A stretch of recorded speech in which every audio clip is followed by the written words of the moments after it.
Hi everyone, welcome back to the TechLog YouTube channel. Today for this video of TechLog, I will be showing you how to make Facebook photos private. Now to do that, you open the Facebook application first and then get logged in into the account. Now once you have been logged in into the Facebook, you tap on your profile icon on the top left, tap that. Here on this page, you scroll down and find the post or the picture that you want to make it private. So once you open the post or once you find the post that you want to make it private, all you have to do is tap on that dotted lines just beside the post. Tap that and there you will have the option of Edit Privacy. Tap on it. In Edit Privacy, you can make changes to the post, whether you want that post to be public, friend, or only to be seen by few friends.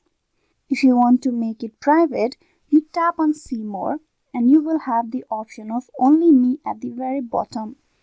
You tap on Only Me at the end of the option, and with this you will be making your Facebook photos private. Now once the photos is in Only Me, no one on Facebook will be able to see these photos anymore except you yourself. So this is how you can make Facebook photos private. Hope this video was useful. Please like and subscribe to the TechLog YouTube channel. Thank you.